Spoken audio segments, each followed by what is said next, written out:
اعوذ باللہ من الشیطان الرجیم بسم اللہ الرحمن الرحیم الصلاۃ والسلام علیک یا رسول اللہ وعلی آلہ وصحبہ یا حبیب اللہ الصلاۃ والسلام علیک یا رحمۃ للعالمین وعلی آلہ وصحبہ یا سیدی یا شفیع المذنبین۔ میرے تمام دوستوں کو السلام علیکم ورحمۃ اللہ وبرکاتہ۔ احکام میت کی ہم 4 قسطیں مکمل کر چکے تھے اور اس کے اندر 36 مسائل ہم نے بیان کر دیے تھے۔ آج ہماری 5ویں نشست ہے احکام میت کی 5ویں قسط ہے، اور اس کے اندر ہم مسئلہ نمبر 37 سے لے کر 43 تک یعنی انشاءاللہ تعالی 7 مسائل مزید آج ہم بیان کریں گے۔ دیکھیں، نماز جنازہ کے اندر آپ لوگ یہ جانتے ہیں کہ 4 تکبیر ہوتی ہیں۔ پہلی تکبیر کے اندر آپ نے نیت کرنی ہوتی ہے۔ نیت کس طرح کرتے ہیں کہ میں نیت کرتا ہوں اس نماز جنازہ کی اللہ تعالیٰ کی رضا کے لیے پڑھتا ہوں، اور واسطے دعا اس میت کے، درود کے لیے نبی کریم صلی اللہ تعالیٰ علیہ وآلہ وسلم آپ کی ذات اقدس کے لیے، منہ میرے طرف خانہ کعبہ شریف کی طرف اللہ اکبر۔ یہ پہلی تکبیر ہو گئی۔ پہلی تکبیر کے اندر آپ نے ہاتھ اٹھانے ہیں، پہلی تکبیر کے اندر آپ نے ہاتھ اٹھانے ہیں، ٹھیک ہے۔ اس کے بعد جو باقی 3 تکبیریں ان کے اندر آپ ہاتھ نہیں اٹھائیں گے۔ دوسری تکبیر کے اندر، یعنی یہ پہلی تکبیر مکمل ہو گئی، آپ ہاتھ اوپر کریں گے، پھر ہاتھ باندھ دیں گے۔ اس کے بعد کسی تکبیر میں آپ نے ہاتھ نہیں اٹھانے۔ پھر دوسری تکبیر کے اندر آپ نے پڑھنا ہے سبحانک اللہم و بحمدک و تبارک اسمک و تعالی جدک و جل ثناؤک و لا الہ غیرک۔ جل ثناؤک کے جو الفاظ ہیں یہ ضروری نہیں ہے، ٹھیک ہے۔ تیسری تکبیر میں آپ نے درود شریف پڑھنا ہے اللہم صلی علی محمد وعلی آل محمد کما صلیت علی ابراہیم وعلی آل ابراہیم انک حمید مجید، یہ بھی درست ہے۔ اور اللہم صلی علی محمد وعلی آل محمد کما صلیت وسلمت وبارکت ورحمت وترحمت علی ابراہیم وعلی آل ابراہیم انک حمید مجید، آپ یہ بھی پڑھ سکتے ہیں، ٹھیک ہے، جو آسان آپ کو لگے۔ اور چوتھی تکبیر کے اندر آپ نے میت کے لیے دعا کرنی ہے، یعنی پہلی تکبیر نیت آپ بھی اوپر کریں گے، دوسری تکبیر کے اندر ثنا، اور تیسری تکبیر کے اندر کیا ہوگی، نبی پاک صلی اللہ علیہ وسلم کی ذات اقدس کے اندر اوپر درود شریف پڑھا جائے گا، اور تیسری تکبیر کے اندر آپ دعا کریں گے۔ دیکھیں، یہ بھی دعا کا ایک طریقہ یاد رکھنا کہ پہلے اللہ تعالیٰ کی حمد و ثنا بیان کریں، پھر نبی پاک صلی اللہ علیہ وسلم کی ذات اقدس کے اوپر درود شریف پڑھیں، اس کے بعد دعا کریں تو اللہ تعالیٰ اس دعا کو ضرور قبول فرماتے ہیں، ٹھیک ہے۔ تو پھر تیسری تکبیر کے اندر آپ نے دعا پڑھنی ہے اللہم اغفر لحینا و میتنا و شاہدنا و غائبنا و صغیرنا و کبیرنا و ذکرنا و انسانا اللہم من احییت منا فحی علی الاسلام و من توفیت منا فتوفہ علی الایمان۔ یہ بالغ مرد کے لیے ہو گئی، بالغ عورت کے لیے بھی آپ یہی دعا پڑھیں گے۔ اور اگر مثال کے طور کے اوپر بچی ہے تو آپ پڑھیں گے اللہم اجعل آلنا فرطا وجعل آلنا اجرا و ظہرا وجعل آلنا شافعتا و مشفع۔ اور اسی طریقے سے بچہ تو اللہم اجعل علنا فرطا وجعل علنا اجرا و ظہرا وجعل علنا شافعا و مشفع، یہ دعا ہو گئی، ٹھیک ہے۔ یہ مسئلہ نمبر ہو گیا نا 37۔ اب آتے ہیں مسئلہ نمبر 38 کی طرف۔ مسئلہ نمبر 38 یہ کہ دیکھیں، اس دعا کے اندر جو دعا آپ نے پڑھی ہے کہ اللہم من احییت منا فاحی علی الاسلام ومن توفیت منا فتوفہ علی الایمان، کہ اللہ تو جب تک ہمیں زندہ رکھ تو اسلام کے اوپر، جب وفات عطا کر تو ایمان کے اوپر۔ اس کے اندر راز کیا ہے؟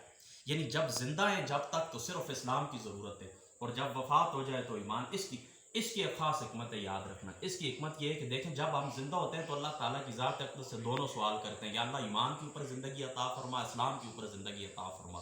اسلام کہتے ہیں ظاہری عبادت کو، ظاہری عبادت کو، ظاہری انقیاد کو، اطاعت کو، احکام خداوندی بجا لانا، ان کو کہتے ہیں اسلام۔ تو جب آپ کی وفات ہو جاتی ہے تو یہ سارے معاملات یعنی اسلام ختم ہو جاتا ہے۔ ظاہری جو عبادت ہوتی ہے، جھکنا ہوتا ہے، عبادات کرنی ہوتی ہے، نماز روزہ وغیرہ وغیرہ جتنے بھی احکام ہوتے ہیں یہ سارے کیا ہو جاتے ہیں، ختم ہو جاتے ہیں۔ تو اس لیے جب زندگی کے اندر آپ دعا کریں گے تو اسلام اور ایمان دونوں کی دعا کریں گے، اور جب وفات کے لیے دعا کریں گے تو یا اللہ وفات دینا ایمان کے اوپر، کیونکہ اس وقت اسلام ختم ہو جاتا ہے، یعنی ظاہری عبادات ختم ہو جاتی ہیں۔ یہ ہو گیا مسئلہ نمبر 38۔ اب آتے ہیں مسئلہ نمبر 39 کی طرف۔ جب آپ سلام پھیریں گے، جب آپ سلام پھیریں گے تو دائیں طرف سلام پھیریں، بائیں طرف سلام پھیریں، تو اس کے ساتھ آپ نے مردے کی نیت بھی کرنی ہے، یعنی السلام علیکم ورحمۃ اللہ وبرکاتہ جب آپ کہیں گے تو اس کے ساتھ آپ نے مردے کی نیت بھی کرنی ہے۔ بعض فقہاء نے اس کے اندر اختلاف کیے، وہ کہتے ہیں کہ مردے کی نیت نہیں کی جائے گی، لیکن علامہ خیر الدین رملی رحمۃ اللہ تعالیٰ علیہ آپ نے بڑی سونی اور پیاری بات لکھی۔ آپ فرماتے ہیں یار کیا وجہ ہے، مردہ کیوں سلام کا مخاطب نہیں ہے؟ قبر کے اوپر جاتے ہو تو السلام علیکم یا دار قوم مؤمنین نہیں کہتے ہو، تو جب قبر کے اوپر اس کو جا کر مردے کو سلام کرتے ہو تو اب سلام کرنے کے اندر کیا مذائقہ اور کیا مسئلہ ہے، کیا رکاوٹ ہے، ٹھیک ہے، لہذا آپ مردے کی نیت بھی کریں گے۔ چوتھا یعنی مسئلہ نمبر 40 یہ آپ لوگ یہ بات یاد رکھیں کہ دائیں طرف جب سلام پھیرا جائے گا تو امام کیا کرے، بلند آواز سے السلام علیکم ورحمۃ اللہ وبرکاتہ کہے، اور جب بائیں طرف سلام پھیرا جائے گا تو آہستہ آواز سے، یعنی دائیں طرف سلام پھیرا جائے گا تو بلند آواز سے، اور بائیں طرف سلام پھیرا جائے گا تو آہستہ آواز سے آپ سلام کریں گے، ٹھیک ہے؟ اچھا، ایک سلام پکار کر آپ کہیں گے اور دوسرا سلام آپ آہستہ آواز میں کہیں گے۔ اب مسئلہ نمبر 41 یہ یاد رکھنا کہ نماز جنازہ کے اندر نہ تو قراءت قرآن ہے اور نہ التحیات ہے۔ یہ دو باتیں خصوصی آپ نے یاد رکھنی ہیں۔ نماز جنازہ کے اندر نہ تو قراءت قرآن ہے اور نہ ہی التحیات ہے۔ تو قراءت قرآن جنازہ کے اندر مقروء تحریمی ہے، یعنی الحمدللہ رب العالمین الحمد شریف پڑھنا نماز جنازہ کے اندر نہیں پڑھی جائے گی۔ کس صورت میں؟ بطور قراءت نہیں پڑھی جائے گی، بطور قراءت قرآن نہیں پڑھی جائے گی۔ اور اگر آپ بطور دعا پڑھنا چاہیں، دیکھیں الحمدللہ رب العالمین دعا بھی تو ہے نا، آپ دعا بھی تو کرتے ہیں نا، اہدنا الصراط المستقیم، اللہ میں سیدھے راستے کے اوپر چلا۔ تو اگر بطور دعا پڑھنا چاہیں تو پڑھ سکتے ہیں، اور بطور قراءت پڑھنا چاہیں تو نہیں پڑھیں گے۔ یہ بات آپ نے خصوصی طور پر یاد رکھنی ہے۔ اب مسئلہ نمبر 42 یہ ہے کہ نماز جنازہ کے اندر یہ بات یاد رکھنا، یعنی عام جب آپ فرائض ادا کرتے ہیں، اپنی نماز پڑھتے ہیں، تو اس کے اندر پہلی صف کے اندر داخل ہونا افضل ہے۔ یعنی آپ کوشش کریں کہ آپ پہلی صف کے اندر آئیں، جس طرح آقا علیہ الصلوۃ والسلام نے فرمایا کہ اگر تمہیں پتہ چل جائے کہ پہلی صف کے اندر کیا ہے تو تم قرآن دازی کرو اس کے لیے۔ تو پہلی صف میں جانا کیا ہے؟ عام نماز میں، فرائض نماز میں آپ کیا کریں گے؟ پہلی صف میں جائیں گے۔ لیکن نماز جنازہ کے اندر پچھلی صفوں کے اندر، کیونکہ نماز جنازہ کے اندر پچھلی صفوں میں کھڑا ہونا کیا ہوتا ہے؟ تواضع اور انکساری اور عاجزی کا اظہار ہوتا ہے۔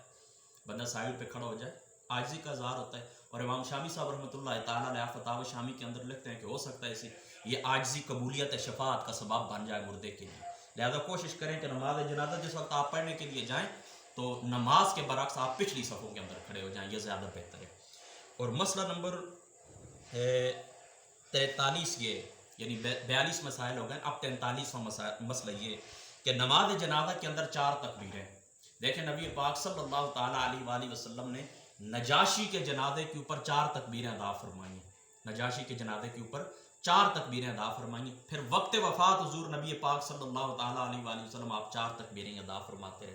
پھر حضرت ابوبکر نے 4 تکبیریں ادا فرمائیں، پھر حضرت عمر نے 4 تکبیریں ادا فرمائیں، حضرت امام حسن حسین نے ان سے 4 تکبیریں ثابت ہیں۔ باقی جن روایات کے اندر 4 سے زیادہ یعنی 5 کا، 7 کا یا 9 کا عدد آتا ہے تو وہ حضور علیہ الصلوۃ والسلام کے آخری عمل کو دیکھتے ہوئے وہ عمل کیا ہوگا؟ وہ عمل منسوخ ہوگا۔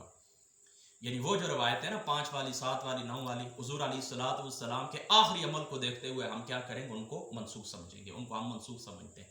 لہذا اگر اتفاقاً کسی زمانے کے اندر آپ اس طرح ہو، کسی علاقے کے اندر ہو، وہاں پر امام 5ویں تکبیر کہہ دے یا 6ٹھی 7ویں کہہ دے، تو اس کے بعد آپ نے کیا کرنا ہے؟ آپ نے خاموش ہو جانا ہے۔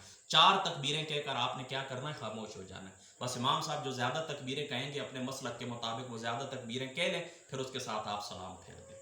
تو یہ آج کی نشست کے اندر ہم نے 43 مسائل الحمدللہ تعالیٰ 5 نشستوں کے اندر مکمل ہو گئے۔ میرا اگر بس چلے تو میں ایک ہی نشست کے اندر سارے بیان کر دوں، لیکن میری کوشش یہ ہوتی ہے کہ یہ ویڈیو مختصر ہو تاکہ دیکھنے والے کو آسانی ہو۔ اپنی دعاؤں میں یاد رکھنا۔ السلام علیکم ورحمۃ اللہ۔